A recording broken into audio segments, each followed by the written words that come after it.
దేవుని స్తోత్రాలు. ఈ క్రిస్మస్ ఈ పండుగ సందర్భంగా యేసుప్రభు వారు పుట్టుకను గురించి, అక్కడ ముఖ్యులైన సభ్యుల గురించి ఎక్కువగా సంఘంలో బోధించటం జరుగుతుంది.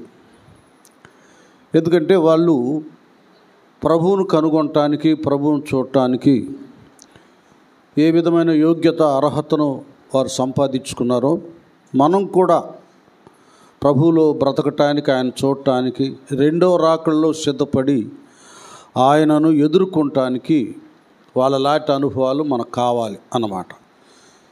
ఏదో ఒక విషయం ఆధారంగా చేసుకొని సువార్త ప్రకటించడం, సంఘాన్ని యేసయ్య రాకడకు సిద్ధపరచడం అనేది కావాలి. పోయిన వారంలో లూకాసు వార్త 1వ అధ్యాయంలో దేవుని దూత జకరియా గారి దగ్గరికి వచ్చి ఆయనతో మాట్లాడుతూ మనకిక్కడ 13వ వచనంలో కనబడుతుంది. 1:13. అప్పుడు ఆ దూత అతనితో, జకరియా భయపడకము, నీ ప్రార్థన అది భయపడొద్దని ఇక్కడ దూత ధైర్యపరుస్తున్నారు. దూతలు పరలోకంలో ఉంటారు. వారు దేవుడు చెప్పిన వర్తమానాన్ని ఎవరెవరికి చెప్పాలో వారికి తెలియచేస్తుంటారు. మరి అంత మాత్రమే కాకుండా దూతలు దేవుని బిడ్డలకు కాపుదలుగా ఉంటారు. దూతలు దేవుని బిడ్డలకు పరిచర్య చేస్తారు. ఇలాగ అనేక విధములుగా దూతలు మరి అక్కడ దేవుని స్తుతించడం మాత్రమే కాకుండా పరలోకంలో, భూలోకంలో తన భక్తులకు అండగా, ఆదరణగా, సాకారంగా ఉంటారు. ఇంత గొప్ప ఆధిక్యత దేవుడు తన భక్తులకు అనుగ్రహించాడు. అది చాలామందికి అర్థం కాదు. దేవుని కలిగి, దేవుని ఎరిగి, దేవునిలో బ్రతుకుతున్నప్పుడు ఏ విధమైనటువంటి ఆదరణ దేవుడు కలుగు చేస్తాడో కొంతమందికి అర్థం కాదు కదా. క్లియర్గా ఉంటుందిగా, యెహోవా యందు భయభక్తులు గల వారి చుట్టూ ఆయన దూత కావలి ఉండి వారిని రక్షిస్తారు. దూత కావలి ఉండి రక్షిస్తారు అన్నమాట. దూత నడిపిస్తారు, దూత బలపరుస్తారు. ఎంత అద్భుతమైనటువంటి కార్యం అంటే, ఒకసారి మనం మత్తయి సువార్తకి వెళ్తే దూతలు అందించేటటువంటి వండర్ఫుల్ ఈ వర్తమానం, అది భక్తులకు సంరక్షణ కలుగు చేస్తుంది. మత్తయి సువార్త 2వ అధ్యాయము 12వ వచనం. తర్వాత హేరోదు నొద్దకు వెళ్ళవద్దని స్వప్నమందు దేవుని చేత బోధింపబడిన వారై వారు మరి ఒక మార్గమున, అది చూడండి, ఇక్కడ ఈ విధంగా దేవుడు, దూతలు తన భక్తులను సంరక్షిస్తుంటారు. ఇక్కడ ఏమి జరిగిందంటే, ఈ తూర్పు దేశపు జ్ఞానులు ఆ నక్షత్రాన్ని చూచి ఎక్కడున్నారో కదా, ఆ నక్షత్రాన్ని చూచి వాళ్ళు, చూడండి నేను చెప్పిన తర్వాత మీరు ఏదని చెప్పండి, వాళ్ళు అలాగూ దాన్ని ఫాలో అవుతూ ఉంటారు. నక్షత్రాన్ని చూసి తూర్పు దేశపు జ్ఞానులు, ఎందుకంటే యూదులకు రాజు పుట్టాడు, సర్వోన్నతుడు దేవుడు, ఆయన మనం చూద్దాం, ఆయన్ని పూజిద్దామని మరి ఎంతమంది అక్కడ ఆ నక్షత్రాన్ని చూసి ఆ తూర్పు ప్రాంతం నుండి యూదా బెత్లెహేము వైపు ప్రయాణం చేశారేమో కానీ, మరి సువార్తల్లో, మత్తయి సువార్తల్లో ఎంతమంది కనపడుతున్నారు మనకి? మత్తయి సువార్తలు ఎంతమంది జ్ఞానులు కనపడుతున్నారు? ఏంది ఇంతకాలం తెలియలేదు మీకు? ఏమా లలిత, ఎంతమంది జ్ఞానులు ఎంతమంది మత్తయి సువార్తలో? తూర్పు దేశపు జ్ఞానులు ఎంతమంది యేసయ్య దగ్గరికి వచ్చారు? గట్టిగా ఏం చెప్పలేకపోతున్నారు. ఇప్పుడు జ్ఞానులు అంటే జ్ఞానుల గురించి సందేశం కాదు ఇది, యేసయ్యను చూడటానికి వచ్చిన జ్ఞానులు. బైబిల్లో మనకు ముగ్గురు కనపడుతున్నారు. ఎందుకంటే కొంతమంది మీకు ఎట్లాగ వాక్యం అంటే ఇష్టమో, చిన్నప్పటి నుంచి నాకు వాక్యం అంటే బహు ఇష్టం. ఒక మంచి బైబిల్ పండితుడు చెప్పాడు, అంటే ఇంక చాలామంది జ్ఞానులు అంటారు, నలుగురు బయలుదేరారు, జ్ఞానుల్లో నలుగురు బయలుదేరారు. వీళ్ళు ప్రయాణం ఇలా వస్తున్నారు. ఆ నాలుగో వ్యక్తి అయితే మరి తన ప్రయాణంలో పేదలు, దరిద్రులు, కష్టాల్లో ఉన్నవారు, వ్యాధుల్లో బాధల్లో ఉన్నవాళ్ళు, వాళ్ళందరినీ పరామర్శిస్తూ తను తెచ్చుకున్నటువంటి కానుకలు, తన ప్రయాణకు తెచ్చుకున్నటువంటి ధనం అదంతా వాళ్ళ కొరకే వేయిపరిచాడు. వారి కొరకే వేయిపరిచి తిని తినక ఏదేమైనా సరే అలాగూ దాన ధర్మాలు చేస్తూ, ఈ యొక్క పరిచర్య చేస్తూ, సహాయం చేస్తూ, చివరికంట వీళ్ళు 2 సంవత్సరాలు చేరితే ఆయన 33.5 సంవత్సరాలకి యేసు ప్రభువారు శిలువ మీద కదా, తండ్రి వీరేం చేస్తున్నారు, వీరు ఎరుగురు, వీరిని క్షమించమని చెప్పిన ఆ గడికి అక్కడ చేరుకున్నాడంట. చప్పట్లు కొడదాం, దేవునికి స్తోత్రం. అంటే ఇది నేను సొంతకు చెప్పడం లేదు. నేను చిన్నప్పుడు వాక్యం విన్నప్పుడు ఒక దైవజనులు ఈ విషయం చెప్పినప్పుడు చాలా నాకు దుఃఖం వేసిందన్నమాట. ఇన్ని సంవత్సరాలు ప్రభువును చూడటానికి ప్రయాసపడ్డా, ఒక్క ఆదివారం ఒక్క గంట దేవుని దగ్గర గడపటానికి మనం శ్రద్ధ తీసుకోం, ఇష్టపడం. అన్నీ ముగించుకొని అవకాశం ఉంటే ఆమేన్ అన్నప్పుడు వచ్చేవాళ్ళు కూడా లేకపోలేదు. మన భక్తి సుఖవంతమైన భక్తి, మన భక్తి అవకాశ భక్తి, అనుకూల భక్తి, అనుకూలమైన భక్తి.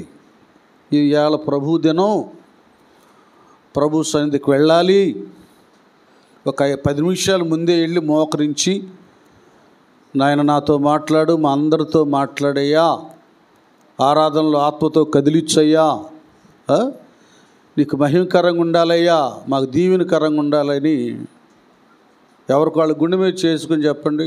ఎవరైనా ఒక 10 నిమిషాల ముందు వచ్చి మోకరించారా? చూడండి ఎలాగుంటుందో. మనం త్యాగంతో, శ్రద్ధతో లేనటువంటి భక్తి మనకుంది. చాలా తేలిగ్గా, సునాయాసంగా ఆత్మీయ జీవితాన్ని భావిస్తాం, దాన్ని గొప్పగా భావించం, ఆ విలువలు మనం తెలుసుకోం. ఈ విధమైనటువంటి అశ్రద్ధ, నిర్లక్ష్యాన్ని బట్టి దేవుని దగ్గర మనం పొందుకుపోయేటటువంటి అభిషేకాన్ని పొందుకోలేం, వరాలను సంపాదించుకోలేం, సాక్షులుగా బ్రతకలేం. ఇంకా ఈ భౌతిక సంబంధమైనటువంటి ఆశీర్వాదాలు కూడా. ఎందుకంటే దేవుని వద్దకు రండి, అప్పుడు ఆయన మీ వద్దకి వచ్చును. మన పని కానీ మనం దేవుని పని చేస్తే మన పని దేవుడు చేస్తాడు. ఇవి అస్సలు ఇంత విశ్వాసం, ఇంత శ్రద్ధ ఎక్కడుందండి ఈ దినాల భక్తులకి? ఈ జ్ఞానులు వాళ్ళకేం పని చెప్పండి? వాళ్ళకెందుకు ఇంత జ్ఞానం కలిగినటువంటి వాళ్ళు పిచ్చోళ్ళలాగా ఊర్లంబడి తిరగడం? ఆ ఆసియాఖండం అంటే అసలు ఆ ఇస్రాయెల్ దేశం, ఇరాన్, ఇరాక్ ఆ దేశాలంటేనే ఎడారి ప్రాంతాలు. చాలామంది కూడా మనల్ని విమర్శిస్తుంటారు, ఎడారి మతం అని కదా. ఆ ప్రాంతాల్లో ఒంటెల మీదో, గాడిదల మీదో పగలు ఎండకి తట్టుకోలేని పరిస్థితి, రాత్రి చలికి తట్టుకోలేని పరిస్థితి. ఎలా ఉంటుందో చూడండి. ఒక్కొక్క మైలు, 2 మైళ్ళు, 4 మైళ్ళు దూరం నుండి రావడానికే చాలా కష్టతరంగా ఉంటుంది కదా. అప్పుడప్పుడు చెప్తాం, కష్టంగా ఉంది అంత దూరం అక్కడి నుంచి ఇక్కడికి రావాలంటే. ఇలాగ మనం చెప్తుంటాం. అంటే వస్తున్న వాళ్ళ గురించి విమర్శ కాదు, కానీ మన వ్యక్తిగతంగా మనం చేసేది ఏంటో మన భక్తి జీవితంలో నేను మీకు జ్ఞాపకం చేస్తున్నాను. అక్కడి నుండి ప్రయాణం అయి బయలుదేరారు. వాళ్ళు బయలుదేరుతున్నప్పుడు ఆ నక్షత్రాన్ని చూచే వాళ్ళు బయలుదేరారు కదా. ఈ విషయాలు అసలు ఎంత బాగుంటుందంటే, వీళ్ళు బయలుదేరుతూ ఎక్కడికి వచ్చారంటే ఇదిగో యెరూషలేము ప్రాంతానికి వచ్చారు. నేను చదువుతాలే, మీకు అర్థం కాదు కొన్ని. మత్తయి సువార్త 2వ అధ్యాయంలో ఎట్టకేలకు బయలుదేరి మరి యెరూషలేము యూదా దేశానికి అది ముఖ్య పట్టణం లాంటిది కదా. మరి అక్కడ బయలుదేరి యెరూషలేముకు ఆ దేశపు జ్ఞానుడు, తూర్పు దేశపు జ్ఞానుడు యెరూషలేముకు అక్కడికి వచ్చారండి. అక్కడికి వచ్చి ఏం చేశారంటే, యూదులు రాజుగా పుట్టినవాడు ఎక్కడున్నాడు, తూర్పు దిక్కున మేము ఆయన నక్షత్రము చూచి ఆయనను పూజింప వచ్చితమని చెప్పిరే. స్తోత్రం చెబుదాం, హల్లెలూయా. అది ఇక్కడంతా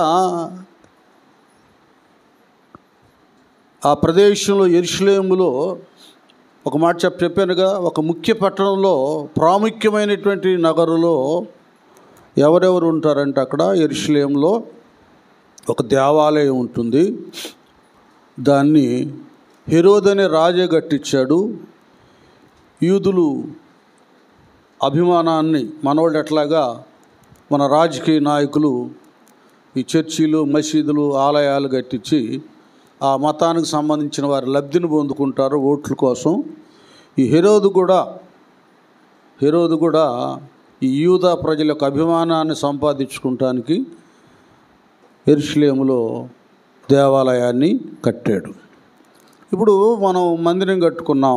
ఈ మందిరంలో ప్రార్థన చేసేవాళ్ళు, పాటలు పాడేవాళ్ళు, ఆరాధన చేసేవాళ్ళు, దాన్ని నడిపించే ఒక మరి సేవకురాలో మరి వాళ్ళ బోధలు కూడా మన ప్రస్తుత కాలంలో మనం రెండవ రాకడ కొరకు దిద్దుబాటు కలిగి సిద్ధపడి ఆ రాకడ కొరకు మనం కనిపెట్టాలి. ఆ రాకడకు సూచనలు ఏంటి, ఆ రాకడలో ఏమేమి సంభవిస్తాయి అని ఇవన్నీ కూడా చెప్పుకుంటూ ఉంటాం. వాటిని గురించి మనం ధ్యానం చేస్తుంటాం, అన్వేషిస్తుంటాం, ఆలోచిస్తూ ఉంటాం కదా. మందిరం అన్న తర్వాత ఇతరులు కూడా చెప్తాం, అయ్యా ఇది శాశ్వతం కాదు, ఎప్పటికైనా ఒక చదువు రానటువంటి ఒక తల్లి కానీ ఒక తండ్రి కానీ వృద్ధులైన వాళ్ళు కూడా వాక్యాన్ని బాగి విని బ్రతుకుతున్న వాళ్ళు ఈ లోకం శాశ్వతం కాదు, భూమి ఆకాశం ఈ పంచభూతాలు వికృతమైన వేండ్రంతో లయమైపోతే కాల్చబడతాయి, ఏముండవు. దేవుడు మనకు క్రొత్త ఆకాశాన్ని క్రొత్త భూమిని సృష్టిస్తాడు, అందులో నీతి నివసిస్తుంది. కనుక నీతిమంతులుగా మనం తీర్చబడి ఆ రాజ్యం కొరకు ఎదురు చూడాలని చెప్తాం కదా. ఇక్కడ సన్నివేశం ఏంటి, సందర్భం ఏంటంటే ఆ కాలంలో యెషయా ప్రవచించినట్లుగా, మీకా ప్రవచించినట్లుగా మెస్సయా పుట్టబోతున్నాడు. ఆయన మనల్ని రక్షించటానికి కదా, మనలను నిత్య రాజ్యానికి చేర్చటానికి ఆయనే పరలోకానికి మార్గమైనటువంటి దేవుడు, ఇమ్మానుయేలు, రక్షకుడు మనకు తోడుగా వచ్చి మనల్ని రక్షించబోతున్నాడు. చూసారా? అని దాని కొరకు వాళ్ళు ఎదురు చూడాలి, దాని కొరకు ఆలోచించాలి, దాని కొరకు కనిపెట్టాలి. అప్పుడు ఆ కాలంలో ఆ సందర్భంలో దాని కొరకు ఎదురు చూడవలసిన వారు దాని గురించి ఎవరి దగ్గర ఒక ఆలోచన లేదు, ఒక మాట లేదు, వాటిని గురించి ముచ్చటించుకోవట్లేదు, అసలు ప్రస్తావనే లేదు. యెరూషలేము అంటే పెద్ద ఆలయం ఉంది, అందులో శాస్త్రులు ఉంటారు, పరిచయులు ఉంటారు, ప్రధాన యాజకులు ఉంటారు, లేఖనాలు తెలిసిన వాళ్ళు ఉంటారు, ఈ గ్రంథం అంతా ఎరిగినటువంటి వాళ్ళు ఉంటారు. వాళ్ళ దగ్గర గ్రంథాలు ఉన్నాయి, వాళ్ళ దగ్గర శాస్త్రులు, పరిచయులు, బోధకులు ఉన్నారు. కానీ దీని గురించి ఆలోచించి ముచ్చటించుకునేటటువంటి వారు లేనే లేరు. చూసారా? ఒకటి ఉంది సామెత, అంగట్లో అన్నీ ఉన్నాయంట, అల్లుడు నోట్లో శని. ఇక్కడ అన్నీ ఉన్నాయి, లేఖనం ఉంది, యుగాంతం తెలుసు, సమస్తం అక్కడ గ్రంథంలో ఉన్నాయి. కానీ దాని గురించి పట్టించుకున్న నాదుడే లేడు. అలాగైపోయింది. అలాగైపోతే ఇక్కడ పరిస్థితి ఏంటంటే ఎక్కడో ఎన్నో వందల మైళ్ళ దూరంలో ఉండినటువంటి తూర్పు దేశపు జ్ఞానులు వారి పరిశోధన అన్వేషణలో ఆకాశమున ఒక వింతైనటువంటి నక్షత్రం వెలిసింది. ఎన్నో చుక్కలున్నాయి, ఎన్నో నక్షత్రాలు ఉన్నాయి. ఇందులో ఒక ప్రత్యేకత కనబడుతుంది. దాని రూపం, దాని ఆకారం, దాని ముఖములో, ఆ నక్షత్రం ముఖములో ఎవరో మహనీయుడు కదా దాచబడి ఉన్నాడు. ఒక ఫోటో చూసినప్పుడు ఒక వాక్యం, ఒక చక్కటి బొమ్మ, ఒక పావురం ఎలాగ కనపడుతూ ఉంటుందో, ఈ నక్షత్రం చూసినప్పుడు ఒక మహనీయుని యొక్క స్వరూపం అందులో కనబడింది. వారి గ్రంథాలు అన్వేషించినప్పుడు మరి యూదాదేశపు బెత్లెహేములో, యెరూషలేములో యూదుల నేలు రారాజు పుడతాడు, దేవుడు పుడతాడు అనేటటువంటి ఆ జ్ఞానం, ఆలోచన వాళ్ళకు వచ్చేసింది. ఇంకేమాత్రం ఆలస్యం చేయకుండా ప్రయాణాన్ని కట్టారు, ప్రయాణాన్ని ప్రారంభించారు. వస్తున్నారు. రేయనక పగలనక ఎండనక వాననక ఇంక దేన్ని పట్టించుకోలేదు. మేము వెళ్ళాలి, రక్షకుణ్ణి చూడాలి, ఆయన్ని పూజించాలి. ఇది నీకు నాకు అందరికీ కావలసింది. ప్రతి ఆదివారం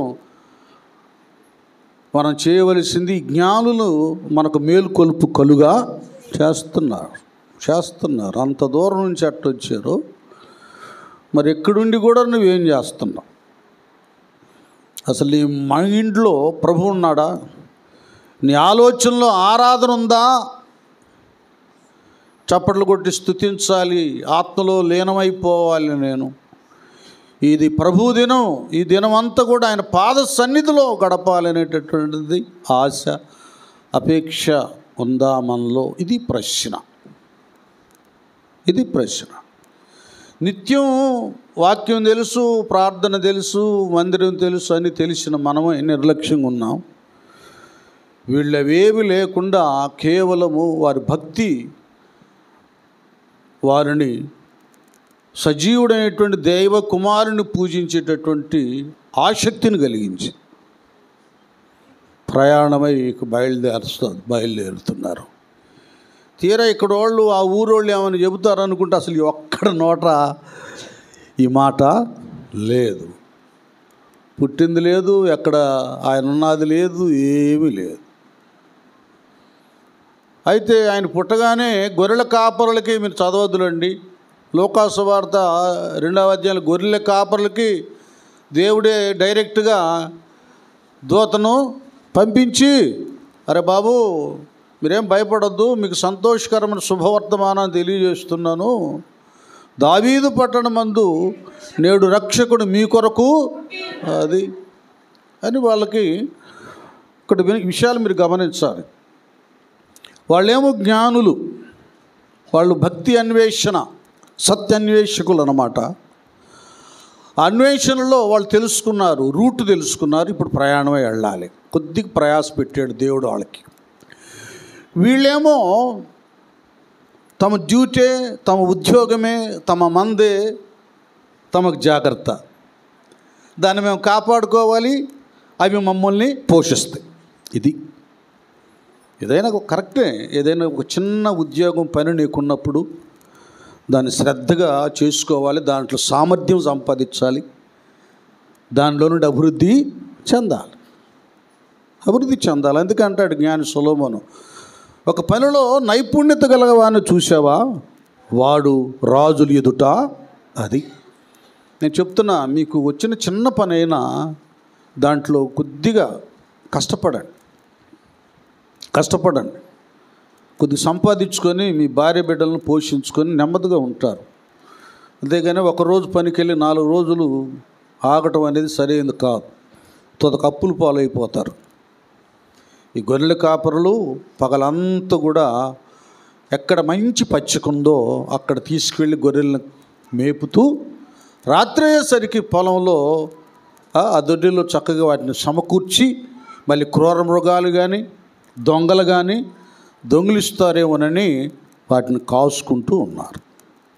ఇది ఈ హానెస్ట్, ఈ శ్రద్ధ, వారిలో ఉన్న శ్రద్ధ దేవుడు గ్రహించాడు.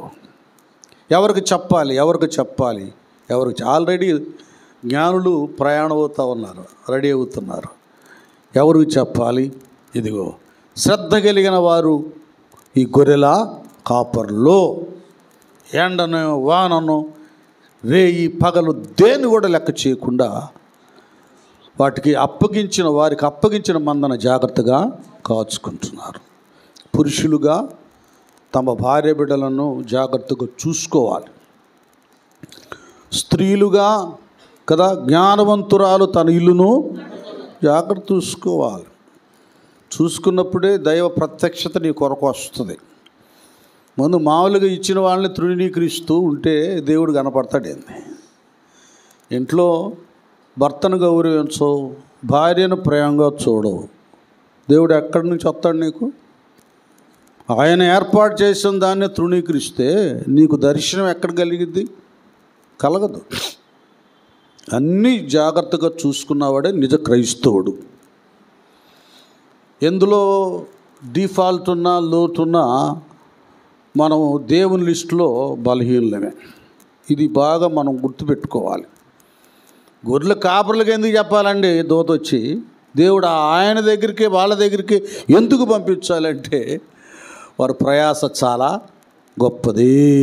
వెళ్ళిపోయి వాళ్ళకి ప్రభువారు ఎక్కడున్నాడో, ఏ పశువుల పాకలో ఏ తొట్టులో పడుకోబెట్టబడి ఉన్నాడో, ఆయన్ని ఎలాగూ పొత్తిగుడ్డలతో చుట్టారో ఇవన్నీ కూడా క్లియర్గా తేటగా వినండి, అర్థమయ్యేటట్టుగా దేవుని దూతలు చెప్పారు. స్తోత్రం, హల్లెలూయా కదా. అక్కడేమో వీళ్ళ జ్ఞానాన్ని డెవలప్ చేయటానికి, జ్ఞానుల యొక్క జ్ఞానాన్ని డెవలప్ చేయటానికి వాళ్ళకేమో అన్వేషణ, వాళ్ళకేమో ప్రయాస, ప్రయాణం, ఇంకన్నీ ఎత్తుక్కుంటూ వెళ్ళాలి వీళ్ళు. ఎట్లుంటుంది భక్తి జీవితంలో? వినండి, కొద్ది గొప్ప వాక్యం తెలిసి ప్రార్థనలు ఎదుగుతూ చదువున్నటువంటి వాళ్ళకి మీ హృదయాల్లో అన్వేషణ పెట్టేస్తాడు దేవుడు. ఇంకా లోతుకెళ్ళు, ఇంకా చదువు, ఇది ఈ అధ్యాయంది, ఈ వచనం ఉంది, ఈ గ్రంథం ఉంది అనేటటువంటిది కలిగిస్తాడు. ఇదంతా దైవ ప్రేరణ. అలాగే ప్రార్థన చాలు, అమ్మగారు అయ్యగారు వాక్యం చేతి వెంటనే చాలు, దేవుళ్ళు సరిగా ఉండాలి, అదే చాలు అనుకున్న వాళ్ళకి చక్కటి ప్రత్యక్షతలను కలుగా చేస్తాడు, దర్శనమిస్తాడు, స్వరం వినిపిస్తాడు, ఆత్మీయతలో ధైర్యపరుస్తాడు. అట్లాంటి దైవ నియమాలు అవి అందరికీ అర్థం కావు. ఆయన అంత చదివాడు చూసావా, ఆమెతో అంటే దేవుడు మాట్లాడాడంట, ఏమి రాదు. ఈయనంత చదివాడు, ఈయన కూడా భక్తుడే, కానీ ఈయనతో మాట్లాడలేదంటే లేదు, ఆయనతో కూడా అన్వేషణ ద్వారా మాట్లాడుతున్నాడు. ఇలాంటిది వాక్యం అనేది. అది అందరికీ అర్థం అవ్వదు, శ్రద్ధ గల వారికి మాత్రమే ఇది అర్థం అవుతుంది కదా. వీళ్ళకేమో డైరెక్ట్గా దూత వచ్చేసేసి మాట్లాడి అక్కడికి వెళ్ళేటట్టుగా చేశారు. వాళ్ళు హాయిగా వెళ్ళిపోయారు. 2 గంటలు వెళ్ళారు కదా. గొర్రెల కాపర్లు గంటలోను 2 గంటల్లోనూ అమ్మో ఇది ప్రభువే మనకు బయలుపరిచాడని వాళ్ళు అందరూ ఒకరొకరు కూడబొలుక్కొని గుంపు వెళ్ళిపోయి మరియమ్మ యేసోబుని యేసయ్యను చూచి ఆ స్తుతులు చెల్లించి వచ్చేటప్పుడు అందరూ చెప్పుకుంటా వచ్చేసారు. చూడండి ఎలాగుంటాయో. వీళ్ళైతే పాపం వెతుక్కుంటా, జ్ఞానులు వెతుక్కుంటా అక్కడ నక్షత్రం ఉంది, ఇది వాళ్ళకి గుర్తు అన్నమాట. ఆ నక్షత్రాన్ని చూసుకుంటూ ఆ బాటలో నడుచుకుంటూ వచ్చారు. కనుక ఇందులో ఒకటి వాక్యమే మొదట భక్తులకి నక్షత్రం. అర్థమవుతుందా? వాక్యమే నక్షత్రం కదా. నీ వాక్యము పాదము నా త్రోవకు, ఈ వాక్యం ద్వారా నా వెలుగులోనే ముందుకెళ్ళిపోవాలి. ఎలాగ ప్రార్థించాలో, భక్తిలో బ్రతకాలో, నిలబడాలో, పవిత్రంగా ఉండాలో, నిష్ఠా నియమాలతో ఉండాలో, ఇవన్నీ వాక్యమైన దేవుడే నేర్పిస్తాడు కదా. వాక్యం నక్షత్రం త్రోవ చూపినది. అలాగే ఆ వాక్యంలో బ్రతుకుతున్న నీవు ఒక నక్షత్రాన్ని. అర్థమైందా? నీవు ఒక నక్షత్రాన్ని. ఇక నిన్ను చూడగానే నీ ప్రవర్తన, నీ సత్క్రియలు, నీ భయభక్తులు, నీ నీతి నియమం చూడగానే చూడరా, మనం వాడిని చూసి నేర్చుకోవాలి. వాడిని చూసి నేర్చుకోవాలి. చూడు సిస్టర్స్ కూడా చూడక్క, ఆ అక్కను చూసి మనం నేర్చుకోవాలి. నడిచినట్లుగా మనం కూడా ఆ బాటలో నడవాలి. కానీ నక్షత్రంగా, స్టారుగా రూపించబడతావు. ఏమి తెలియవు. నేను మహా భక్తుడిని, భక్తురాలను డబ్బా కొట్టుకుంటానికి స్టార్లు ఇంటి మీద లేపుతారు. వీళ్ళు దేవునికి స్టార్లుగా ఉండరు, నక్షత్రంగా ఉండరు. ఆయన నక్షత్రంగా ఉండరు. ఒట్టొట్టి కాగితాల నక్షత్రాలు ఎన్ని పెడితే ఎన్ని వేయాలు పెట్టి దానివల్ల ఏం ప్రయోజనం? అది కరెంట్ ఉంటే వెలిగిద్ది, కరెంట్ లేకపోతే ఆరిపోద్ది. ఆ నక్షత్రం నీవే ఒక నక్షత్రం అయితే ఆత్మదేవుడు నిత్యము తన ఆత్మ ద్వారా నిన్ను వెలిగిస్తుంటాడు. నీ జీవితమే వెలుగుమయంగా ఉంటుంది. ఇక్కడ 2 లింకులు ఉన్నాయి అన్నమాట. ఒకటేమో జ్ఞానులు తన జ్ఞానాన్ని, సామర్థ్యం పెంచుకుంటానికి దేవుడు జ్ఞానంతో కూడిన శ్రమను కల్పిస్తాడు. శ్రద్ధ కలిగినటువంటి వారు, వారి చదువు సంధ్య లేని వారైనా డైరెక్ట్గా దేవుడు తన ప్రత్యక్షతను కలుగా చేస్తాడు. అది ఎవరికి ఏదేది ఎలాగ చేయాలో అలాగ దేవుడు చేస్తాడు. ఒక తండ్రి ఉన్నప్పుడు బిడ్డలు ఉంటారు కదా. ఎవడికి ఆస్తి ఇస్తే బాగుంటుంది, ఎక్కువ ధనం ఇస్తే బాగుంటుంది, ఎవడికి తక్కువ ఇస్తే బాగుంటుంది, అది చూస్తాడు. అంటే స్వార్థంగా అది ఇక్కడ. తండ్రికి ఒక్కొక్కటి సామర్థ్యం, తెలివి, నిర్లక్ష్యం అన్నీ కూడా తెలుసు, కష్టం. కానీ జ్ఞానం కలిగినటువంటి తండ్రి పిల్లలకి ఎవరికి ఏది ఇవ్వాలో అది ఇచ్చి దాన్ని చక్కపరుస్తాడు. ఒక్కోసారి ఒక్కొక్కడు రివర్స్ అవుతాడు. లేదు వాడికి అందించా, నాకెందుకు ఇవని లాక్కుని వెళ్తాడు. చివరికి అడిగితే ఎట్లా ఉంటుందంటే తప్పిపోయినా కుమారులాగా. అప్పుడు బుద్ధి వచ్చింది. సరే, ఇక వీళ్ళు ప్రయాణమే వస్తున్నారండి. వస్తున్నప్పుడు ఎక్కడ డిస్టర్బ్ అయిపోయారంటే, ఈలోపు మీరేం చేస్తారంటే అందాల తార అనే పాట ఒకటి ఉంది. అందాల తార తీసుకొచ్చి నా దగ్గర పెట్టండి. ఇక ఏమైపోయిందంటే పరిస్థితి, యెరూషలేము దగ్గరకు వచ్చేసరికి అక్కడ కొద్దిగా డిస్టర్బ్ అయిపోయారు. ఎక్కడికి వచ్చేలేకే యెరూషలేము. అక్కడ దేవాలయం ఎలాగుందో నాన్న, అక్కడ వ్యాపారాలు కూడా బాగానే ఉన్నాయి. దేవుని ఆలయం ఉంది, చుట్టుపక్కల వ్యాపారాలు ఉన్నాయి. ఇక మీకు తెలియదు కాదుగా, యేసుప్రభు గారు కూడా కోపం వచ్చింది. ఇక దేవాలయంలోనే ఏం చేస్తున్నారు వాళ్ళు? వ్యాపారాలు చేస్తున్నారు, రోకలు మారుస్తున్నారు, వ్యాపారాలు చేస్తున్నారు. అట్లా అయిపోయింది మొత్తం. అంటే ఆధ్యాత్మిక పరమైనటువంటి విధానం ఆ యెరూషలేము నగరంలో ఆ గడియలో లేదు కనుక, ఆ యెరూషలేము వ్యాపార స్థల ప్రాంతంలో, ఆ నగరంలో ఆ నక్షత్రం కనపడలా. అర్థమవుతుందా? ఎప్పుడైతే మనకు డబ్బు మీద పిచ్చి, సంపాదించాలని పిచ్చి, ఏమండి ఈ లోకం లేదు పెద్ద ఇదిగా ఉండాలని పిచ్చి పడుతుందో అప్పుడు భక్తి పిచ్చిపోద్ది.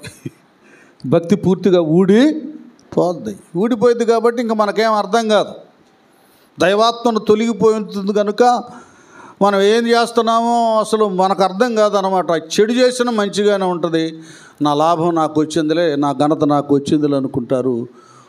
ఒకడు నడుచు మార్గం సరైనదిగా కనబడవచ్చు కానీ తుదకది నాశనానికి దారితీస్తుంది. అలాగైపోద్ది. యెరూషలేములో డిస్టర్బ్ అయిపోయారండి. ఆత్మీయ వాతావరణం లేదు కనుక రక్షకుడు మార్గాన్ని చూపించేటటువంటి ఆ నక్షత్రం, ఆ తార కనపడలా.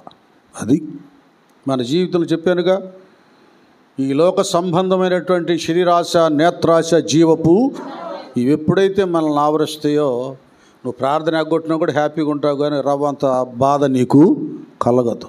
అయ్యో ఎంత ఆశీర్వాదకరమైన రోజు నేను పాడు చేసుకున్నా, దూరం చేసుకున్నాను అనేటటువంటి పశ్చాత్తాపం కలవా. చూద్దాంలే, వెళ్తే వచ్చారు వెళ్దాం, లేదా 4 వారాల తర్వాత వెళ్దాం అనుకుంటాం. అనుకుంటావు. కానీ చూడండి, అంటే మనం మనుషులంగా మన జీవనోపాధి విషయంలో తీసుకున్నంత క్లారిటీ దేవుడి దగ్గర తీసుకోం. ఏమో 2 రోజులు వెళ్ళలేదు అనుకో శాలరీ కట్, ఇంక 3 రోజులు వెళ్ళలేదనుకో అసలు ఉద్యోగం లేకుండా చేస్తాడు. చూసారా, మనము ఒక మనిషినికి భయపడేంత రీతిగా దేవునికి భయపడలేదు. ఇది కూడా మనం రక్షణ పొందుకున్న వాళ్ళని నేను చెప్తున్నానండి. ఎవరైనా కొత్తగా వస్తే తర్వాత మీరు నడుస్తున్నప్పుడు మార్గం మీకు అర్థమవుతుందిలేండి. అర్థమైపోవాలి. దేవునికి ఎంత దూరం అయిపోతున్నామో, ఎంత పోగొట్టుకుంటున్నామో మనం అర్థం చేసుకోవాలి. ఇక్కడ ఈ వ్యాపార తావులు తీసారమ్మా, ఈ వీధుల్లో నగరుల్లో వాళ్ళకి అర్థం కావాలి. ఏమా సయ్యరత్న గారు చూశారు మీరన్నా, అర్థం కాలేదు ఎవరికి. ఇక్కడికి వచ్చేసరికి ఆ నక్షత్రం లేదు, చాలా బాధపడ్డారు. ఎట్లా ఇవన్నీ కాదులే అని నేను తర్వాత చెప్తాను. కానీ ఇక్కడ నేను పాడతాను, ఫాలో అవ్వండి, ముందుకెళ్ళ దొక్కాకండి. యెరూషలేము రాజనగరిలో యేసును వెదకుచూ, ఎరిగిన దారి తొలగిన వేళ ఎదలో కృంగితి. చూడండి, ఇక్కడ యెరూషలేము రాజనగరులో యేసును వెతుకుచూ, ఎరిగిన దారి తొలగిన వేళ. ఎరిగిన దారిలో నుంచి ఏమైపోయారు అర్థమవుతుంది. అది నువ్వు ఉండవలసిన రీతిగా భక్తిలో ఉండకపోతే నీకు తెలిసిన యేసయ్యే భక్తి జీవితాన్ని ఏమైపోతాం, తొలగిపోతాం. ఎరిగిన దారి తొలగిన వేళ ఎదలో కృంగితి. వాళ్ళైతే ఎదలో కృంగారు, కానీ వీళ్ళకి మాత్రం ఎదలో కృంగుబాటు రావట్ల. పోతే పోయిందిలే ప్రార్థన. ఇది క్రిస్మస్ మన జీవితాల్లో. వీళ్ళెవరండి? గొప్ప జ్ఞానులండి. జ్ఞానులు ఆ దారి తొలగిన తర్వాత చాలా కృంగిపోయారు. ఇక్కడ చూడండి, మెర్కెల్ యేసయ్య తార ఎప్పటి ఓలే ఎదురాయే త్రోవలో, యేసయ్య తార ఎప్పటి ఓలే ఎదురాయే త్రోవలో, ఎంతో ఎబ్బురపడుచు విస్మయముందుచు ఎగితి స్వామి కడకు, అందాల తార రుదించే నాకై అంబర వీధిలో, అవతారమూర్తి యేసయ్య కీర్తి నీ చాటుచు, ఆనంద సాంద్రము పొంగే నాలో కాంతితో, ఆనంద సాంద్రము పొంగే నాలో అమర కాంతితో. స్తోత్రం. ఏదో మిస్ అయింది, మళ్ళీ పుస్తకం ఇవ్వాలమ్మా. ఎంత కూడా స్టాండర్డ్ అంటే మీరు ఇవన్నీ నేర్చుకోవట్లేదు, ఇవన్నీ మంచి ఆత్మీయ పాటలు. ఇక వాళ్ళు ఏం చేశారంటే పాటల్లో కూడా సబ్జెక్ట్ ఉంటుంది, అవి మీరు గుర్తుపెట్టుకోండి. ఒట్టికి రాయరు భక్తులు. అయితే ఇంకా అందులో ఒక మాట ఉంటుంది, ప్రభు జన్మస్థలము పాకాయే కానీ పరలోక. ఇక్కడ ఈ విషయం కూడా మీకు జ్ఞానం కలిగించాలి, వినండి. కింద పోతున్నాం ఇక్కడ నాన్న, మీకు అర్థం అవడానికి చెప్తున్నాను. నేను చిన్నప్పటి నుంచి ఈ పాట పాడాను. ఇప్పుడు చూస్తుంటే ఒక డౌట్ నాకు వచ్చింది. ఇది బైబిల్ స్టడీ అనుకోండి. ఎలాగొచ్చిందంటే ఇక్కడ ఏం చేస్తాడంటే 3వ వచనంలో ప్రభు జన్మ స్థలము పాకాయే కానీ పరలోక సౌధమే కదా. ఇప్పుడు తారను చూసినటువంటి జ్ఞానులకి ఈ ప్రభు జన్మస్థలము పాక అన్నారే, పశువుల పాకకి సంబంధమే లేదు. వినాలి, అర్థమవుతుందిగా. పాకకి గొర్రెల కాపరులకి, నాకెళ్ళి చూడాలి మీరు కొద్దిగా వాక్యం తెలుసుకుంటానికి, మీకు అర్థమవటం చెబుతున్నా. పాకకి కదా గొర్రెల కాపరులకి లింక్ ఉంది. వాళ్ళు వెళ్ళిపోయారు డైరెక్ట్గా పశువుల పాక దగ్గరికి వెళ్ళి ఆ పశువుల తొట్టులో ఉన్న ప్రభువుని చూచారు గొర్రెల కాపరులు. ఇక్కడ విషయం ఏంటంటే నాన్న, వీళ్ళు ఒకటి కాదు రెండు కాదు, 2 సంవత్సరాలు. ఎవరు? తూర్పు దేశపు జ్ఞానులు. నీకు ఆలోచన కూడా నేను నీకు చూపిస్తాను. అక్కడ చూడండి, ఈ 2వ అధ్యాయంలోనే 6వ వచనంలో 6:2-6లో అంతటా హెరోదు ఆ జ్ఞానులను రహస్యముగా పిలిపించి ఆ నక్షత్రం కనబడిన కాలము వారి చేత పరిష్కారముగా తెలుసుకొని. అర్థమైందా? తెలుసుకుంటే ఏమైంది చెప్పండి? ఎన్ని సంవత్సరాలు చెప్పండి తెలిసాడు గట్టిగా? 2 సంవత్సరాలు. ఎందుకు 2 సంవత్సరాలు? మీరే చెప్పండి. అది కూడా 2 సంవత్సరాలు శిష్యులు ఏం చేశాడు? అది వాళ్ళు చెప్పేశారయ్యా, 2 years జ్ఞానుల వలన వివరముగా తెలుసుకొనిన కాలమును బట్టి బెత్లెహేములోని 2 సంవత్సరములు మొదలుకొని, అది తక్కువ వయసు గల వాళ్ళని, మగ పిల్లలందరినీ అది అర్థమవుతుందా? 2 years. వీళ్ళు వచ్చేసరికి పశువుల పాకలో నుండి కదా బెత్లెహేములకు ఆ ఇంట్లోకి వచ్చేసేసి అక్కడ ఉన్నారు, ఇంట్లో ఉన్నారు, పశువుల పాకలో లేరు. జ్ఞానులకు పశువుల పాకకు, పశువుల తొట్టికి సంబంధం లేదు. ఇక కొద్దిగా మాట చెప్పినాక ఇంకొద్దిగా లోతులకు మనం వెళ్దాం. టైం అప్పుడే తిరిగిపోయింది, ఇంకా 20 నిమిషాలు ఉంది నాకు. ఏమైందంటే పరిస్థితి, డిస్టర్బ్ అయిపోయారు కదా యెరూషలేములో. ఈ యెరూషలేము రాజనగరంలో చాలా డిస్టర్బ్ అయిపోయారు.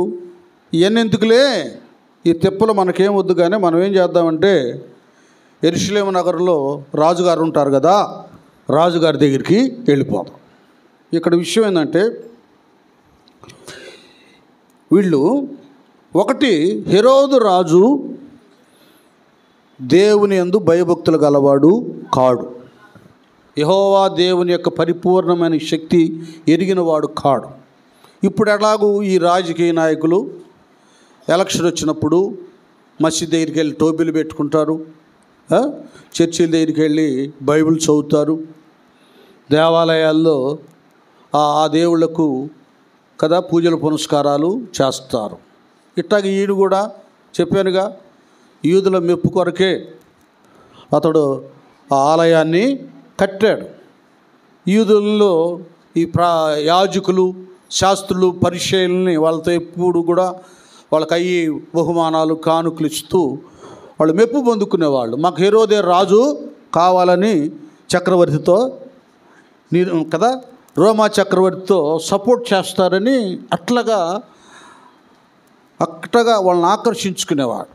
కాబట్టి అక్కడికి వెళ్ళాడు ఈ జ్ఞానులు, ఈ స్వార్థపరుడి దగ్గరికి. అతనితో సన్నిహితంగా ఉన్నటువంటి స్నేహితులు ఎవరంటే శాస్త్రులు, పరిచయులు కదా, యాజకులు. ఇది ఈ బ్యాచ్ ఎట్లా ఉందంటే మొదటి కీర్తన బ్యాచ్ లాగా ఉంది. దుష్టుల ఆలోచన చొప్పున నడవక, పాపుల మార్గమున నిలవక, అపహాసులు కూర్చుండి చోటున. ఇక్కడ ఈ టీం ఉంది ఇక్కడ. చెప్పండి, పెద్ద చర్చి ఎన్నో సంవత్సరాలు కట్టించింది.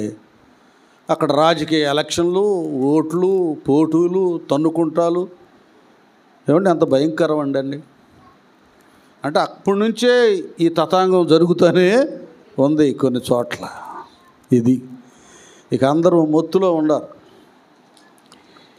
ఏం చేశారంటే, యూదుల రాజుగా పుట్టినవాడు ఎక్కడ ఉన్నాడు? తూర్పు దిక్కున మేము ఆయన నక్షత్రము చూచి ఆయనను పూజింప వచ్చితమని చెప్పిరి. హెరోదు రాజు ఈ సంగతి విన్నప్పుడు అతడును అతనితో కూడా యెరూషలేము వారందరూ, గట్టి చెప్పండి, అది అర్థమవుతుందా? కలవరపడ్డారు. వీళ్ళే భక్తులైతే సంతోషించేవాళ్ళు. అయ్యా, మేము ఎదురు చూస్తున్న ప్రవక్తల ద్వారా ప్రవచించబడి లేఖనములో ఉన్న మెస్సయ్యా పుట్టావా అని కేకలు ఇచ్చేవాళ్ళు, సంతోషంగా ఉండేవాడు. ఇది లేదుగా వీళ్ళలో. ఈ సిద్ధపాటు లేదు, కనిపెట్టే అనుభవం లేదు. రేపు రెండవ రాకడలో కూడా అలాగే మనం సిగ్గుపడతాం. మన భక్తి జీవితాన్ని సరిగా కాపాడుకొని ప్రార్థన, పరిశుద్ధత, వాక్య ధ్యానం, దిద్దుబాటు ఇవన్నీ కలిగి ఉన్నప్పుడు ధైర్యంగా ఉంటాం, ఆయన ఎదుర్కొంటాం, మధ్యాకాశంలో దాచబడతాం. ఇవేవీ లేనప్పుడు ఇంకేముంది, రొమ్ము కొట్టుకుంటాం. ఏంది నేను ఎక్కడున్నాను, మరి వెళ్ళిపోయింది ఏంది, నేను ఎక్కడున్నానని అనుకుంటాం. యోహాను వెళ్ళిపోయాడేంది, నేను ఎక్కడున్నానంటే శ్రమలోనే కాబోతున్నావు బాబు. ఇది నేను హేళన కాదు, వాస్తవాలు చెప్తున్నా. ఇప్పుడు బాగానే ఉంటుంది, రేపు ఏడుస్తాం. దేవుడు నీకు ఒక మంచి ఛాయిస్ ఇచ్చాడు, మార్గం చూయించాడు, రక్షణ మార్గం.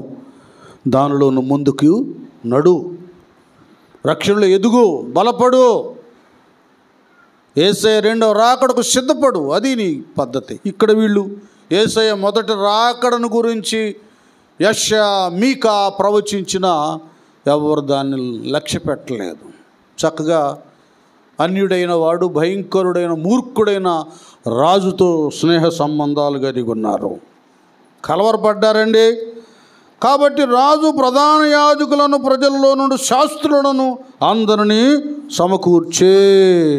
చూసారా, మొత్తాన్ని బ్యాచ్ అంతా అక్కడ ఉంటారుగా, సమకూర్చాడు. క్రీస్తు ఎక్కడ పుట్టినని వారిని అడిగిన అందు వారు, యోదయా బెత్లెహేములోనే, ఏలయనగా యోధా దేశం బెత్లెహేమా, నీవు యోధా ప్రధానులలో ఎంత మాత్రమును అల్పమైన దానవు కావు. ఇశ్రాయేలును నా ప్రజలను పరిపాలించు అధిపతి నీలో నుండి వచ్చును. గట్టిగా చప్పట్లు కొట్టండి. అది ఇప్పుడు కూడా ఎట్టుందంటే, ఒక మాస్టర్ గారు చాలా జ్ఞానం గలవాడు, మ్యాథ్స్ బాగా చెప్తాడు, సైన్స్ బాగా చెబుతాడు. వాడికి ఒక అలవాటు, డ్రింకింగ్ అలవాటు, ఎప్పుడు మొత్తులో ఉంటాడు. ఇంక పరీక్ష దగ్గరికి వస్తే ఆయన దంతా తతంగం అంతా తెలిసినటువంటి హెడ్ మాస్టర్, ఇంకా మాస్టర్లో కొద్దిగా మేలుకొలుపుతారు. బాబు 2 రోజులు ఉండు, వాళ్ళకి ఎగ్జామ్స్, నీకులాగా మ్యాథ్స్ ఎవరు చెప్పలేరు బాబు, లేయా అయ్యా అని వాడిని మేలుకొలుపుతారు. అట్టుంది ఇప్పుడు. ఇక్కడే ఉన్నారు. వీడి నేనేమైపోతానో, నా రాజరికం ఎక్కడ పోద్దో హేరోదు భయపడి ఈ ప్రధాన యాజకుల్ని, ఈ శాస్త్రుల్ని, వీళ్ళందరినీ పిలిచినప్పుడు అప్పుడు వారు మూలలో ఉన్న గ్రంథాన్ని బయటికి తీశారు, దుమ్ము దులిపి ఇప్పుడు ఆ గ్రంథాన్ని చదవటం మొదలుపెట్టారు. మన భక్తులు కూడా అట్లాగే ఉంటారు. ఒక్కోసారి కొత్తగా కొత్త నిబంధనలు ఉప్పు సట్టి మీద కూడా పెడతారు, సూర్యులో పెడతారు. ఇదివరకైతే మేము దర్శించడానికి వెళ్ళినప్పుడు కూర్చోండి అమ్మ బైబిల్ అంటే సూర్యులో నుంచి తీసేవాడు, టపా టపా కొట్టేవాడు. ఏం భక్తి అండి ఇది, ఎంత భయంకరంగా ఉంది పరిస్థితి. అట్లా ఆ లేఖనాలు, గ్రంథాలు ఎక్కడ మూలం తీసి అప్పుడు చదివితే అర్థమైపోయాయి. చూసారా, ఆలస్యమైన అర్థమైపోయింది. ఇప్పటికైనా ఏం చేయాలంటే బైబిల్ చదవనివాడు 1 అధ్యాయం 2 అధ్యాయం రోజు చదువుకోండి, బైబిల్ చదువుకోండి. ఒక అరగంట అన్న పావు గంట అన్న ప్రార్థనలు చేసుకోండి. ఇప్పుడు హాయిగానే కడుపు నిండినట్లే ఉంటుంది కదా. గర్భిణీ స్త్రీలకు ప్రసవ వేదన వచ్చినట్లుగా హఠాత్తుగా శ్రమ అనేది సంభవిస్తుంది. అది మనం తప్పించుకోలేం. హఠాత్తుగా చెప్పేస్తున్నారు జ్ఞానులు, యూదుల రాజుగా పుట్టినాడు, ఈడుకుండే పగిలిపోయింది, నా సీటు పోయిద్దేమో, యూదులో నుంచి ఒకడు రాజు అయిపోతాడేమో అని. అప్పుడు వీళ్ళందరూ చూస్తే అది రాయబడన. చూడండి, అలాగ ఉంది. మొదటి రాకడలోనే ఆయన జనన విధానములోనే చాలా పోరాటాలు జరిగినాయి. అందరూ కనుగొనలేకపోయారు. ఇక వెంటనే ఇవన్నీ తెలిసిన తర్వాత అంతటా హేరోదు జ్ఞానులను రహస్యముగా పిలిపించి ఆ నక్షత్రము కనబడిన కాలం వారి చేత పరిష్కారముగా రండయ్యా అని చెప్పండి ఎప్పుడు కనపడిందో? చూడండి ఎలాగుందో. అసలు ఎక్కడ పుట్టాడో ఆ ప్రాంతంలో ఉన్నవాడికే తెలియలా. అర్థమైందా? మేము పుట్ట క్రైస్తవులు అండే అన్న వాళ్ళకి రక్షణ విలువ తెలియటం లేదు. ఈనాడు చూడండి, ప్రపంచంలోనూ చూడండి, మా తాతల ముత్తాతల నుంచి మరి మా మార్తమ యాకోబు యోహానులో అన్న వాళ్ళకి అసలు దేవుడు లేడు, భక్తి లేదు, ప్రార్థన లేదు, రక్షణ లేదు. సండే వచ్చేసరికి తినటం, తాగడం, తందనాలు ఆడటం ఇవే కనబడుతున్నాయి. ఈ దినాన సంఘాలు నిలబడుతున్నాయి అంటే అన్య జనుల్లో నుండి వచ్చినటువంటి వారు మారు మనసు పొంది రక్షించబడి పరిశుద్ధాత్మను పొందుకొని సంఘాల్లో ప్రవక్తలుగా, ప్రవక్తనీయులుగా, పరిచారకులుగా, సహకారులుగా, సేవకులుగా చలామణి అవుతున్నారు. గట్టిగా చప్పట్లు కొడదాం. మొదటివారు కడపటివారు వీళ్ళు మొదటోళ్ళు అయిపోయారు. ఏం చేస్తా? కుర్చీలు వేసాం వరుసగా. ముందు వచ్చినోడు ముందు కుర్చీలో కూర్చుంటాడు. కుర్చీలోనే అయిపోయి నీకు సాఫలాగా కూర్చోవాలి ఇక్కడే మామూలుగానే. మరి ఆధ్యాత్మిక విషయంలో కూడా అంతే. నీకు ఒక చక్కటి అధికార సింహాసనాన్ని దేవుడు సిద్ధపరిచాడు సంఘంలో. నువ్వేమో నీకు ఇష్టమైతే వస్తావు, లేకపోతే లేదు. నీ బ్రతుకంతా ఇక బయటే. ఇది కొద్దిగా మీరు ఆత్మీయంగా ఆలోచించాలి. తూర్పు దేశపు 100 కిలోమీటర్ల దూరంగా ఉన్న జ్ఞానులు ఎక్కడా? యెరూషలేములో పుట్టి పెరిగినటువంటి యాజకులు, ధర్మశాస్త్రోపదేశకులు, శాస్త్రులు, పరిచయులు ఎక్కడా? ఏమైపోయింది బ్రతుకులు? ఈ దినాన ఈ క్రిస్మస్ సందర్భంగా ఎందుకు ఈ విషయాన్ని దేవుడు మాట్లాడిస్తున్నాడు. ఇకనైనా మనం జాగ్రత్తగా ఉండాలి. అన్నీ తెలుసుకున్నాడు. మొత్తాన్ని కాలం వారి చేత పరిష్కారముగా తెలుసుకొని, అయ్యా సరే అయ్యా మీరు వెళ్ళండి, ఆ శిష్యు విషయమై జాగ్రత్తగా విచారించి తెలుసుకోండి. చూడండి ఇక్కడ కూడా అంత దుర్మార్గం చూడండి. పదండి మనం అందరం కలిసి వెళదామన్నారా? విన్నానా? అక్కడ ఉన్నటువంటి యాజకులు అన్నారా? శాస్త్రులు అన్నారా? ఎవ్వరు కూడా ఒక్కళ్ళు కూడా అన్నా. పదండి వెళ్దాం, తిరుగుదాం, పదండి అన్వేషిస్తాం, పదండి ఎక్కడో ఆ ఇల్లు అనేటటువంటి మాట ఎవరి నోట రాల. ఇది నేటి క్రైస్తవ లోకంలో ఇదే జరుగుతూ ఉంది. మనం చేద్దామన్నా ప్రార్థన, మనం వెళ్దామన్నా, మన కరపత్రాలు పంచుదామన్నా కదా, మనం నిలబడదామన్నా ఇవేవి కూడా చాలామందిలో రాట్లా. హెరోదు బ్యాచ్ అయిపోయారు చాలామంది.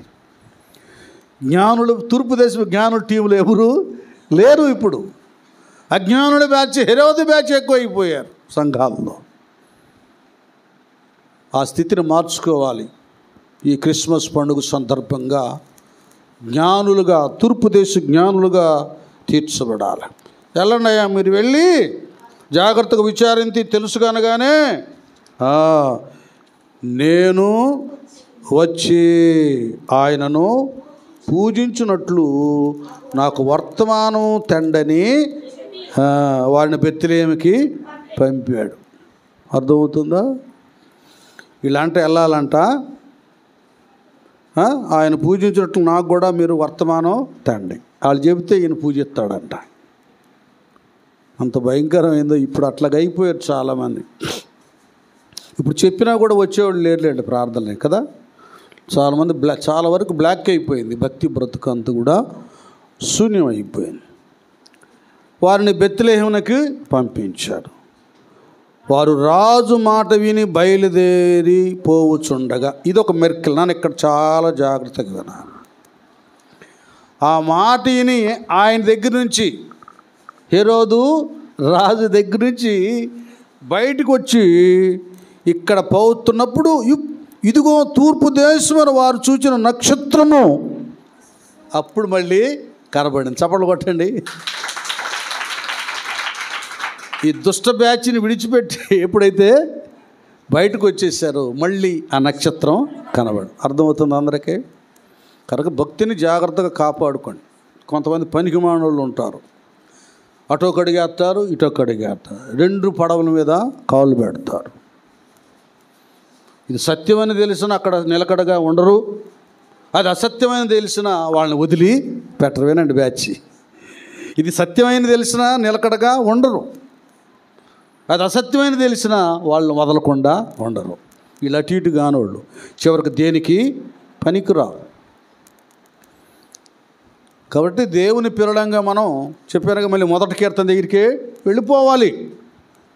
దివారాత్రములు యెహోవా ధర్మశాస్త్రమునందు దాని యందు ఆనందించువాడు దైవ తీరిలోకి మనం వచ్చేసారు. ఎప్పుడైతే ఈ హెరోదు బ్యాచ్ను వదిలిపెట్టేసి ఈ జ్ఞానులు బయటకు వచ్చేసారు, ఇదిగో తూర్పు దేశమున వారు చూచిన నక్షత్రము ఆ శిశువు ఉండిన చోటికి మీదుగా వచ్చి నిలుచు వరకు వారికి ముందుగా దేవునికి స్తోత్రం, హల్లెలూయా. వారు ఆ నక్షత్రమును చూచిరి, హల్లెలూయా. విశ్వాసయాత్ర దూరమెంతైనా విందుగా దోచెను, వింతైన శాంతి వర్షించే నాలో విజయ పదమునా. విశ్వాసయాత్ర దూరమెంతైనా విందుగా దోచెను, వింతైన శాంతి వర్షించే నాలో విజయ పదమునా. విశ్వాసనేలేడి దేవా కుమారుని వీక్షించు దీక్షలో,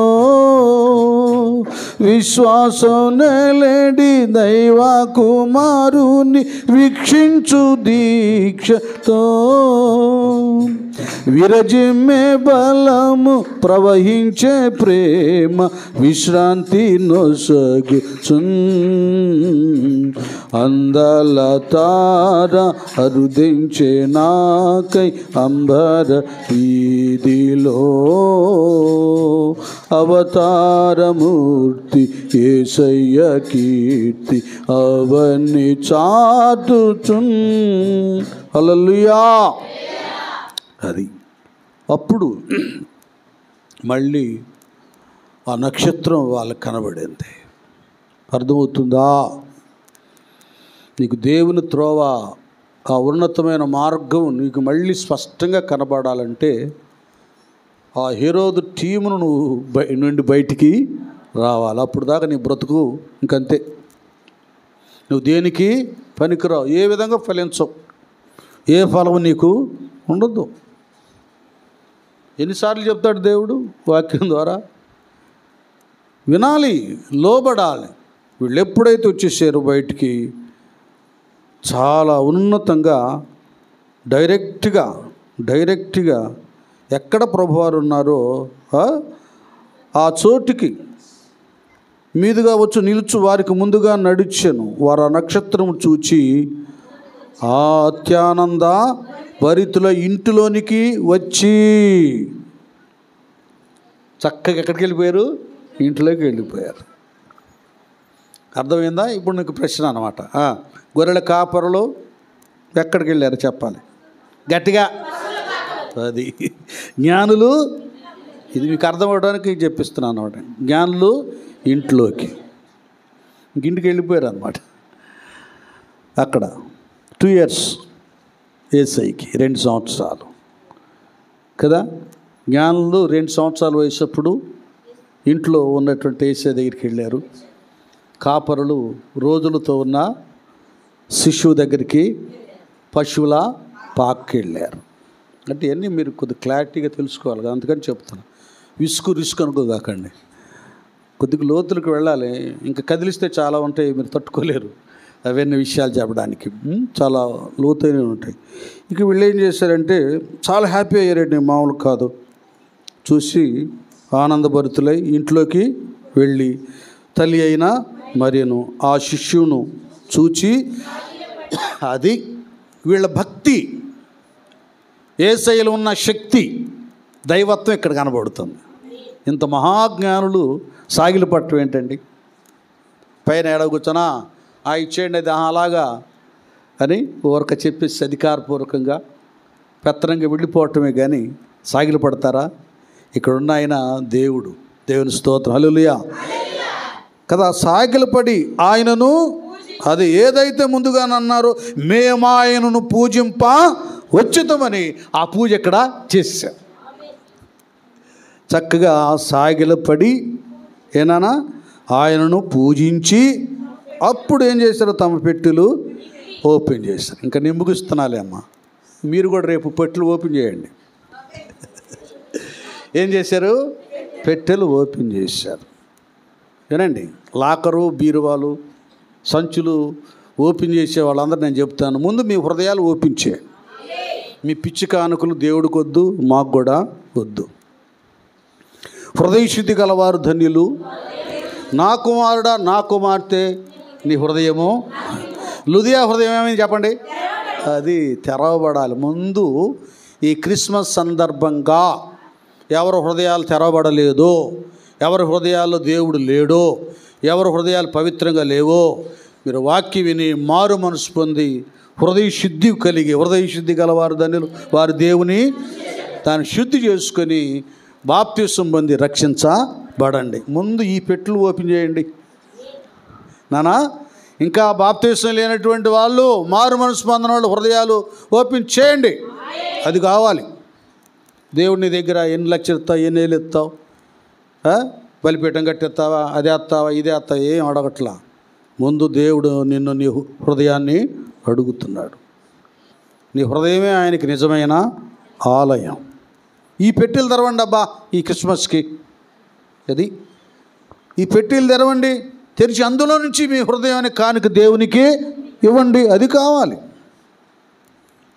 అది కావాలి. నేను చెప్తున్నాను వాస్తవ విషయాలు. దేవునికి నిజంగా పూర్ణ హృదయాన్ని అర్పించిన వారు ఆ తర్వాత ఏమైనా ఇవ్వడానికి వెనకంజ వెయ్యరు. వీళ్ళు పెట్టెలో భద్రంగా దాచారు ఈ బహుమానాలు, కానుకలు. మనం ఏం చేస్తాం, దశమ భాగం తెస్తాం. ఇంట్లో గొడవ, అది లేదు ఇది లేదంటే అబ్బా సర్లేదా ఒకటే గొడవ ఏంది, మొన్న దశమ భాగం తీశాను, ఇంకో తీసుకో. ఇచ్చేసేవాడు లేరా? ఇంటి సమస్యల కొరకు ఇచ్చేవాళ్ళు కూడా మీరు మంచివాళ్ళు లేండి పాపం కదా. దేవుని కొరకు దాచిని, దేవుని కొరకు ఇంచిని, దేవుని కొరకు కానుకలను తీసి ఇచ్చేవాళ్ళు లేకపోలేదు.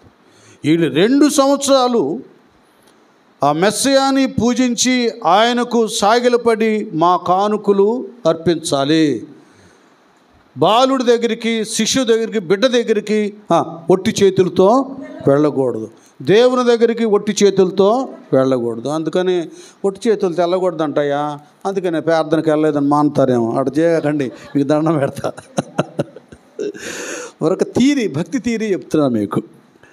మీరు ఏం లేకపోయినా పర్లేదు, అంతకంటే చినిగిపోయిన నోట్లు ఇవ్వకపోయినా పర్వాలేదు.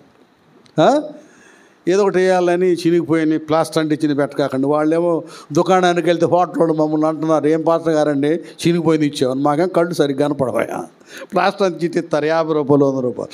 అడిగితే ఏందండి పాస్టర్ గారు ఇదేంది, ఇదేం పని అన్నా, అయ్యా వాళ్ళు ఎవరు వేసారయ్యా, ఏందండి ఆడ చేస్తే ఎట్టండి, నేనేం చేస్తాను భద్రంగా చూస్తున్నా, చినిగిపోయానన్నీ ఒక చోటపాటు పెట్టేస్తున్నాను. అవన్నీ పెట్టేసి కొంత అయిన తర్వాత లుదియాకి ఇస్తా. ఆ చినిగిపోయిన రోడ్డు ఉందగా పోయి పాపం ఒక పిల్ల ఆడ మార్చుకొని వస్తుంది. అట్ట అవుతుందమ్మా మా బతుకు. మీరు వేగిపోయినా పర్లేదు కానీ అయ్యా చినిగిపోయిన మాత్రం ఇక దానికి పసుపు అయ్యి, రంగు అయ్యి, నూనె అయ్యి, ఇవన్నీ ఎందుకు దేవుడికి ఇచ్చేది, అంత అవసరమా? నువ్వు ఇవ్వకపోయినా పర్లేదు, నువ్వు వచ్చి వాక్యం వింటే చాలు. ఎంతమందిని కట్టించుకున్నావు. మీరు డబ్బులు ఇస్తేనే మందిరానికి రండి అని బోర్డు ఏమైనా ఉందా? ఏం లేదు. మీరు వస్తే చాలు. దేవునికి హృదయం ఇస్తే ఆటోమేటిక్గా తూర్పు దేశ జ్ఞానంలాగా పెట్టెలు తెరుస్తారు. ఇది తెరవనప్పుడు ఏ పెట్టి తెలియదు, ఏ పెట్టెలు తెరవరు. కనుక ఈ క్రిస్మస్ సందర్భంగా రక్షణ పొందుకున్న బిడ్డలు కాబట్టి మీరు ఒక పని చేయండి. వీళ్ళు ఏం చేశారో తెలుసా నాన్న, ఇక వెంటనే తమ పెట్టెలు విప్పి బంగారమును, సాంబ్రాణిని, బోళమును కానుకగా ఆయనకు అర్పించింది. గట్టిగా చప్పలు కొట్టండి. ఏం చేశారంటే వెంటనే ఆ కానుకను తీసుకొచ్చి, బంగారం కదా, మరి సాంబ్రాణి, బోళాన్ని ఆయనకి ఇచ్చేశారు. అలాగే ఈ క్రిస్మస్ సందర్భంగా మీరు కూడా, ఇది యేసయ్య ఉన్న ఇల్లు అనుకోండి కదా, దేవుని లేక మందిరం అంటే ఈ ఇంట్లో ఏది అవసరమైందో ఆ బహుమానాలు కానుకలు మందిరంలో అర్పించండి. ఫ్యాన్ లేదా, మౌత్ లేదా, మరొకటి లేదా, బాక్స్ లేదా, ఇంకేది లేదు మందిరంలో, మీరే చూసుకోండి. అంటే ఇంటోళ్ళకి చెబుతున్నానండి, బయట వాళ్ళకి కాదు నానా, ఇంటోళ్ళకి చెబుతున్నాను. ఇల్లు మందైనప్పుడు మనం ఏం చేస్తాం, ఫ్యాన్ చెడిపోతే, ట్యూబ్లైట్ పోతే, ఇంకొకటి పోతే ఒకళ్ళొకటి మాట్లాడుకుంటాయా, ట్యూబ్లైట్ పోయిందా, వేద్దాం, వేపించేస్తాం. అట్లాగే ఇది సొంత ఇల్లుగా భావించాలి, భక్తులు భావించాలి. దీంట్లో ఏది లోటో, ఏది లేదో, ఏది ఉందో చూసుకొని అక్కడ సరిచేయాలి. కనుక ఈ పండగ సందర్భంగా మీరు చేయాల్సింది ఏంటంటే, క్రిస్మస్ సందర్భంగా ఈ మందిరాన్ని చూసుకొని దీనికి కావలసినవి దాన్ని సమకూర్చండి. అదే మీరు మీ పెట్టెలు విప్పి కానుకలు సమర్పిస్తారు. ఏం సమర్పిస్తారు మీ ఇష్టం. ఇక్కడ మన గుంటూరులో ఏమైందంటే పెద్దవి, దీనికంటే 250 బాక్స్ కంటే 400 అనమాట. అది పవర్ ఏదో. ఆ బాక్సు 2 బాక్సులు నాంచారి గారని 24,000 అవి కొనేసాడు. ఇంకొక ఆయన నేను కొంటాను అన్నాను. ఇంకా రకరకాలుగా వాళ్ళు మందిరంలో ఏం అవసరమో అవి చూసుకొని అవి కొనేస్తున్నారు, ప్రేరేపించబడ్డ వాళ్ళు అలా చేస్తున్నారు. కాబట్టి మనం ఈ పండగ సందర్భంగా తూర్పు దేశపు జ్ఞానుల వల్లే పెట్టెలు విప్పి మన హృదయం అనే కానుక ఆయనకి ఇవ్వాలి. ఆ తర్వాత పూర్తిగా ఇచ్చిన వాళ్ళు పిసనారులుగా ఉండకుండా, భక్తిహీనులుగా ఉండకుండా, దేవుని కొరకు ఏదేది అవసరమైందో ఆలయంలో అవి మీరు నీళ్ళు కాబట్టి దాని డెవలప్ కొరకు మీరు దేవునికి కానుక అర్పణ చేయండి. అది ఎందుకంటే ఇప్పుడు అమ్మకి ఏమన్నా ఒక 1000 ఇచ్చారు, 10,000 ఇచ్చారు అనుకో, ఆమె ఏం చేసింది, మళ్ళీ మందిరానికి ఏం కావాలి అదే కొనుక్కొచ్చి అక్కడ పెట్టింది. కాబట్టి అదేదో మీరే చూసి ఏది అవసరమైందో చక్కగా కొనుక్కొచ్చి పెట్టండి. అందరూ యూట్యూబ్లో వింటున్న వాళ్ళు కూడా మీరు ఏ సంఘాలకు వెళ్తున్నారో మీరు అది చేయండి. మందిరం లోటు ఏంటో, ఏది కావాలో ఈ పండగకి చక్కగా అంతా వెలిగిపోవాలి. చర్చి అంతా కూడా చాలా ఉన్నతంగా ఉండాలి. మీ చర్చిలు మీరు కాపాడుకోండి. ఇవన్నీ ఎందుకు చెబుతున్నానంటే 800 మంది పైగా చూస్తున్నారు, చర్చిలకు వెళ్ళే వాళ్ళు ఉంటారుగా, వాళ్ళు కూడా వాళ్ళ మందిరాలకి ప్రోత్సాహకరంగా ఉంటారు. అంతేగాని ఈ యూట్యూబ్లో విడుదల చేయటం ఏంటంటే వాళ్ళందరూ మన మందిరానికి వస్తారని కాదు, వాళ్ళ మందిరాల్లో వాళ్ళు జాగ్రత్తగా ఉంటారని, కాపాడుకుంటారని. చిన్నప్పటి నుంచి ఆ డ్యూటీ నాది కాదు. ఎవరో సంఘాల వాళ్ళు లాక్కుంటాం, వాళ్ళు మాకు డబ్బులు ఇవ్వటం, మన ఫోన్ నెంబర్ ఇవ్వటం, గూగుల్ పే, ఫోన్పేలు ఇవన్నీ పిచ్చి ఏముండవు నా దగ్గర. ఏంటంటే ఇది ఎందుకు విడుదల చేస్తున్నానంటే 40 సంవత్సరాల పైనుంచి ఆయన పాదాల దగ్గర బ్రతుకుతున్నా, నేను కూడా మహాభక్తుల పాదాల దగ్గర బ్రతిగా నేర్చుకున్నాను కనుక అనుభవాన్ని తెలియచేయటానికే ఈ యూట్యూబ్లో అందరూ సంఘస్థులు అందరూ సార్వత్రిక సంఘం తెలుసుకొని అనుసరిస్తారని. కాబట్టి మనం ఎలాగున్నామో మనం పరిశీలన చేసుకుందాం.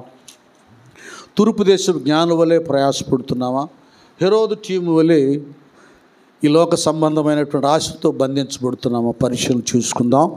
చెప్పాను కదా, ఎందరు వచ్చారో, ఒక భక్తుడైతే నాకు పండితుడు, బైబిల్ పండితుడు, మరొక జ్ఞాని కూడా బయలుదేరాడు. కానీ పేద సాధలకు దాన ధర్మాలు చేస్తూ, ప్రయాసపడుతూ, పరిచర్య చేస్తూ, చివరికి ఆయన ఒంటి కూడా లేదేమో, అమ్మేసుకున్నాడేమో ప్రయాణంలో. కాలి నడకన ప్రభుని శిలువ మరణ గడియల్లో ఆయన చేరేడు, సాగిలు పడ్డాడని, అది ఇతిహాసమో కానీ లేక చరిత్రలో ఉందో నాకు తెలియదు, కానీ అది మాత్రం ఒక సందేశంగా ఉంది. కనుక మనం కూడా ఈ యొక్క క్రిస్మస్ పండుగ దినాల్లో కేవలం లోక సంబంధమైన పండుగ కాకుండా ఆత్మ సంబంధమైన పండుగను మనం ఆచరిద్దాం. దేవునికి ఇష్టమైన బ్రతుకును మనం బ్రతుకుదాం. ఆయనకు సంతోషాన్ని కలుగు చేద్దాం. గొర్రెల కాపరుల వలె ఆ సమాచారాన్ని అనేక మందికి మనం అందిద్దాం. ఇంకా దేవుళ్ళు అనేకమైన తెలుసుకుంటానికి జ్ఞానుల వలె అన్వేషణ చేద్దాం. అటు కృపను, భాగ్యాన్ని దేవుడు మనందరికీ అనుగ్రహించును గాక. మరి అందరూ అలా తల వంచి ఒక నిమిషం ప్రార్థన పూర్వకుండండి. హృదయాలు తెరవండి, ఒక్క నిమిషం ప్రార్థన చేయండి. యేసయ్యా, యేసయ్యా, యేసయ్యా, నాయనా ఎంత గొప్ప దేవుడు అయ్యా, ఎంత గొప్ప దేవుడు అయ్యా. నన్ను బలపరచడానికి, నాకు పరమందు ఉన్నతమైన స్థానాన్ని ఇవ్వడానికి ఈ స్థితి నీకు కలిగిందయ్యా. ప్రభు జన్మస్థలము పాకాయే గాని పరలోక సౌధమే, బాలుని చూడ జీవితమంత పవన మాయను. ప్రభు పాద పూజ దీవెనే కాగా ప్రచరించే పుణ్యము. బ్రతికే మందిరమాయే అర్పణలే సిరులాయే ఫలించే ప్రార్థనా. అందాల తార అరుదించే నాకై అంబర వీధిలో. అవతారమూర్తి యేసయ్య కీర్తి అవని చాటుచున్. మరి ప్రార్థించుకుందాం. లలిత చేయమ్మ ప్రార్థన. హల్లెలూయా స్తోత్రం.